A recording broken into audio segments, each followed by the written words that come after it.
What's the first question? Michael Passante, maybe you can unmute yourself.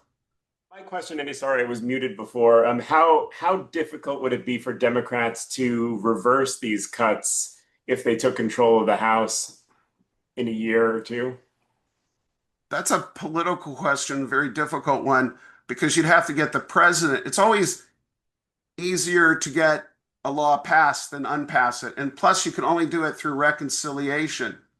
And just as the Republicans did it, because otherwise the Republicans will filibuster it in the Senate. And so that means we would have to win the House and the Senate. But the problem is the president will never sign it. So it's going to be really hard to get these undone. I don't think Trump will ever sign a law on doing this. So we're really looking at 2029 when we absolutely need to have a Democratic president. And Because, I want to answer also and say that the way in which I look at the deficit, that really came home to me. It has been since the end of World War II when the deficit equaled the gross GDP. We are really far exceeding a deficit that we've ever had. And you're going to have other countries who are going to compete with the borrowing that we've depended upon internationally to carry that deficit. So that's half my answer. So the other half of my answer, those cuts have to be made up then to some responsible degree with additional revenue. And as Andy just referred to the filibuster, when you couldn't even get the highest bracket back up to 39.7% from 37%, a modest increase to put it back to what it was before 2017 for some additional revenue. I'm just can't be optimistic about how easy it's going to be to get out from this without a lot of soul searching. yeah, we got work to do to win the elections that are really ultimately the only way to get this is the Democrats need to control all three, the president, the House, and the Senate. That's going to be very, that's our challenge. Um, Jerry, you have a question.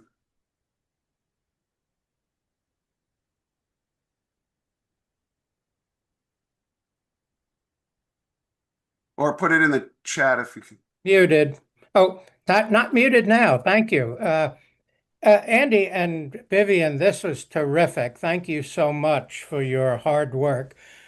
I think most of us on the call are wonks who really want to delve deeper, but we're also confronting November's election in the Commonwealth.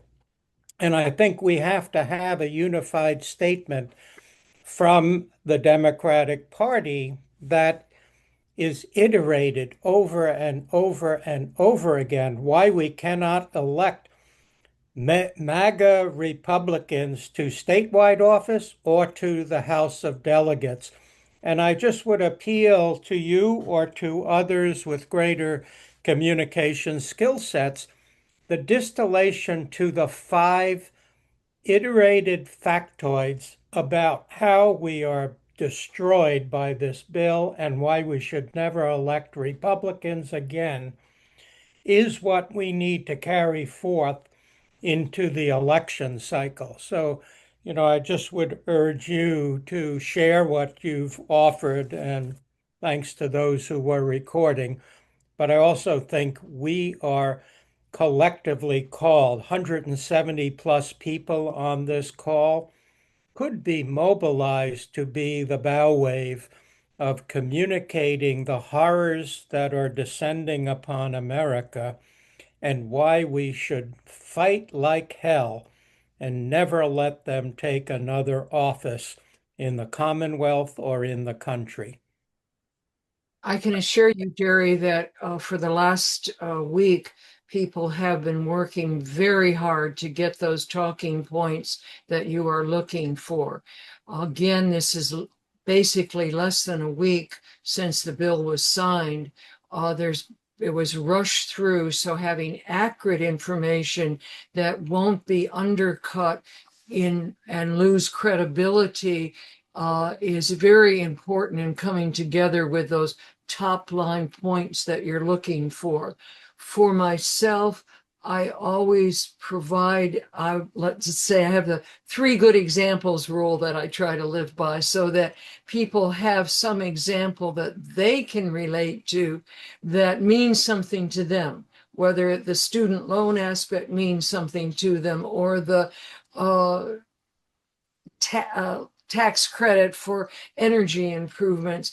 And so that's why the level of detail I was giving will be available, but the talking points that you're talking about absolutely are critical. And I can assure you that there's a lot of hard work going on, even as I speak, to come up with the appropriate points that will do the job and help people focus. Yeah, I this briefing wasn't designed to be political talking points. I was trying to get the information out, and it's my hope that people who have talents better than mine in that area, and I'm sure, as Delegate Watts said, those people are working on this. And this is just, but I thought the purpose of this briefing is to give you an in-depth understanding of what's going on, and I hope we've achieved at least part of that tonight. Saddam, do you have some? No, I was going to say that that is what the intention of this briefing was, is to provide you with the information as we head into November and the election next year, including our special to get Supervisor Walkinshaw elected to Congress. It is going to be our responsibility. It is going to, on the field, to talk about these issues where the average voters, they're not paying any attention to some of these issues that we care about until years later they look back and ask what happened.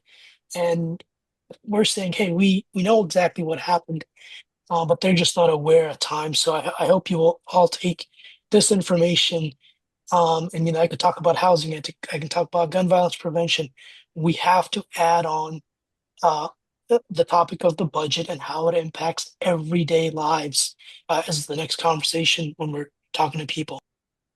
Okay, I did figure out how to put the briefing slides in the chat room, so you can go there and download them.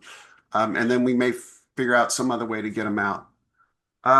It's been thank you, Delegate Watts, for doing this. That was great having you. Senator Salim, it was really, as always, great to have you. I think we're going to wrap it up at this point. It's been a long day for some of us. And I want to thank you for, again, your attendance, and spread the word. Talk to your neighbors about this. Talk to, when you're on the doors, hopefully you can take some nuggets out of this, and then we can get the word out, because knowledge is power, and we need power right now. We need knowledge. So, do you have any final comments, Delegate Watts or Senator Salim?